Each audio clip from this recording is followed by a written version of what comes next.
People spend entire careers in neuropsychology, but the misunderstood basics need to be told time and again, and you'll get far less than 10 minutes in the expert witness box to explain this. You solemnly swear the evidence you're about to give in this case to be the truth, the whole truth, and nothing but the truth, so help you God. So here goes.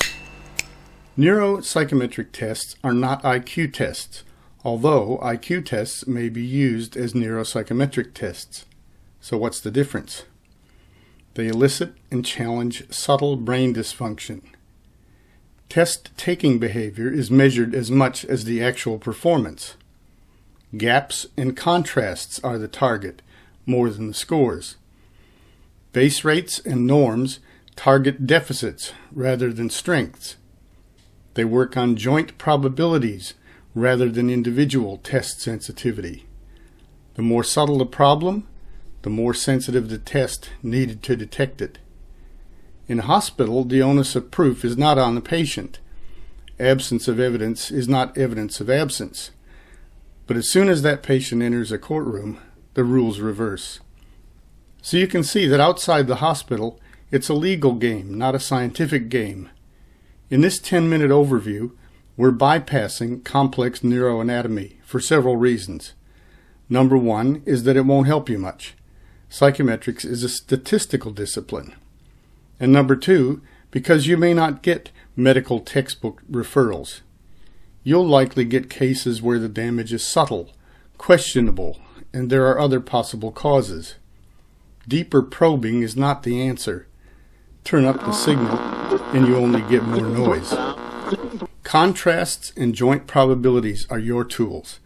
So dust off those old undergrad experimental design lecture notes. We'll start with scientific method. Hypotheses, in this case, are often vague. Was he unconscious? Hit on one side of the head, but damage on the other. Long-term effects on his life? Can he get and hold a job? Methods are a dime a dozen. You can download tests and buy whole test batteries. And some jurisdictions may even specify one of these batteries as their gold standard. So should forensic psychologists get mixed up in all this? Should you refer to a specialized laboratory facility? Well, only if you believe there are no politics involved. In the real world, you may be the first and last to do any neuropsychometric testing. The parties paying for all this may not want specialized investigation. They may prefer their own hired guns to try to shoot down your tests from the expert witness box. Courts are boxing rings, not hospitals. Technology is not the issue. Indeed, many of the best tests are free and easy to use. What you're being paid for is your scientific credibility. As a scientist, your tools are planned contrasts and joint probabilities. That's what you bring to the table. Any Bayesian will tell you the power of prior information on probabilities. Let's review the main hypotheses in brain injury. The left and right hemispheres are each brains in themselves. The right handles novel situations and perceptions difficult to put into words, like emotions, human faces. The left is dominant. It will try to codify everything, to verbalize it, to abstract it. Language gives the brain its tremendous power. The two hemispheres cooperate and compensate, so the neuropsychometric profiles may not be clear-cut. Even with major damage, you may not find some clear verbal versus nonverbal gap. But planned contrasts, holding constant the same instructions, pitting non-verbalizable versus verbalizable versions, may show differences in hemispheric performance. Soft signs, such as frequent neglect of one side of the visual field, can corroborate and triangulate our findings. So that was left versus right. The next major division is the front versus rear of the brain, anterior versus posterior. Frontal lobe damage is subtle. It evaded researchers for a century. In broad terms, the frontal areas abstract from the environment, like a plane cockpit or the bridge on a ship. The rear of the brain more directly perceives the environment through the senses. An extreme frontal damage is termed environmental dependency syndrome. The front loses control, the rear takes over. The rear is a slave to the stimuli. A well-known example is naming the color of a printed word, which requires suppression of our overlearned response to read the meaning rather than the colors. So a frontal test measures the ability to rise above ambiguous rules and stimuli. You're measuring their test-taking approach and strategy more than just the scores. For example, complex figures, which require perceiving the whole rather than being drawn into the individual bits. Or this complex maze. It's too hard to memorize. It requires the brain to say to itself, "Oh, I'm getting these wrong. I better use a strategy." So the anterior-posterior contrast requires tasks with high levels of abstraction and self-control. If performance is improved by giving strategy, like this grid to help with these confusing diagonal patterns, then it's acting as the frontal lobe. The problem wasn't perceiving the stimulus, but abstracting it. Other major divisions, such as the temporal and parietal lobes, relate to auditory and visual perceptual problems, but they're commonly handled by other team members, doctors, occupational speech, and physiotherapists. As psychologists, your role in the team is likely to be the more subtle problems like frontal damage, which is why we focus on it here. The symptoms are subtle and need special tests, but they're critically important to a patient's long-term prospects for work, raising families, and keeping friends. We've quickly reviewed the major divisions, but that alone provides plenty of permutations and contrasts. Now that takes us to the psychometrics. First up is the base rate. If you train in a head injury unit, the tests will seem very sensitive and accurate. That's because you have a pre-selected patient sample.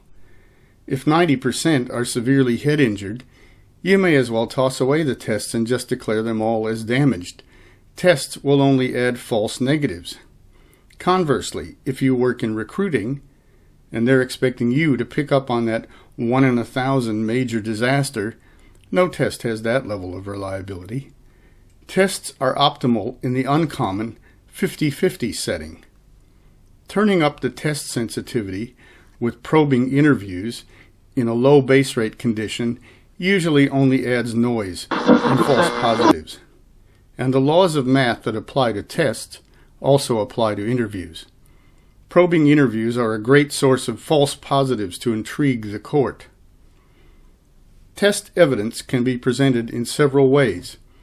Norms for age, education, and culture, and criterion references like how fast are they compared to their likely competitors in the workforce?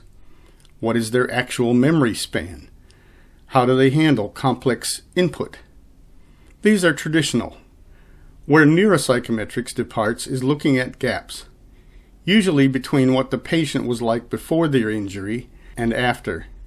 There are statistical methods, and we're often asked about what could have been. For example, a teenager injured before starting their university training. What potential have they lost? For this, we need a baseline. Here, culture plays a role. Commonly, we use education and overlearned skills like vocabulary for a baseline. But what if they have limited English? An immigrant may never have been IQ tested in their home country. Their schooling is different. But wait, maybe this can work for us in a planned contrast paradigm. We test vocabulary and, sure enough, below average. But we know this guy worked with computers. So even despite his language disadvantage, he was competing at average or better level. Now suppose we test him and he does really, really poorly on non-verbalizable speed and memory tests. This isn't language causing the problem. He may have an organic memory deficit. The gap between his low vocabulary baseline and the even less language-bound neuropsychologically sensitive tests, to my mind, makes the clinical case even stronger. because we've controlled for language. That's a planned contrast. The vocabulary test is solid evidence, even though it's an underestimate. You can fake bad, but you can't fake good. The non-verbalizable speed and memory tests control for language. So we have a significant clinical gap, and leave it to the court to work out a compensation gap. Planned contrasts and joint probabilities can be more powerful than any test or interview because they triangulate. A single modality, such as a probing interview, can only dig deeper in the same place. Turning up the amplitude detects faint signals, but also more noise. Adding a different modality altogether, like a test, triangulates the signal. It's like the difference between 2D and 3D. So don't be daunted when you receive a huge pile of medical reports from the other parties in a case trying to shoot you down. That's a legal strategy, not a scientific one. Yours may be the only true neuropsychometric test that will ever be done on this patient. All the medical interviews and hired guns in the world merely pile on top of each other. The signal-to-noise issue is key to another holy grail of neuropsychometrics, the fabled screening test. The mantra goes that if you are not a board-certified neuropsychologist, you can only do so-called screening tests. Well, if you fall for this one, review what we said about frontal lobes. The more subtle the problem, the more sensitive the test needed to detect it. So logically, simple screening tests will be false negatives. They'll miss frontal damage. Absence of evidence is not evidence of absence when it comes to brain damage. So what should be our basic kit? It can be as simple as a contrasting pair. A baseline test contrasted with a sensitive test. For example, the National Adult Reading Test as a baseline contrasted with a multi-skill test like this Austin Milner maze. This pair alone should produce the strongest gap, as any weak link in the chain will affect the maze test, memory, strategy, concentration. And replicating that contrast might be enough for some purposes, but they won't help you much in isolating which links are involved. That will need more planned contrasts. Adding to the basic contrast, we look at new learning of something greater than memory span over a number of trials, like these 9 pictures or this list of 15 words. After an hour, we'd get delayed recall. We test their initiative by asking them to generate words or pictures following rules. We give confusing rule sets, such as asking them to quickly name the colors rather than what the words say. The rest will be icing on the cake, as any serious damage should show up by now. These simple, quick, cheap tests are very sensitive to any weak links in a chain. But it means your test session needs to be well planned. Delayed recall tests need to be near the beginning to allow an hour's interval. Speed and concentration tasks also up front, so not affected by fatigue. Diagnostic interview questions up front, so you can modify the schedule as necessary. But leave untimed tasks and general interview toward the end. In summary, you could spend a career learning each bit of the brain, or you could put all that experimental design logic and statistics you learned in undergrad days to good use. Select your test kit on the basis of your likely referrals and what each test can rule in, rule out, and triangulate. Look for test sets that have matched pairs. Or you can read the catalogs and look for that magic bullet test battery that will do it all for you. Let us all know if you find it.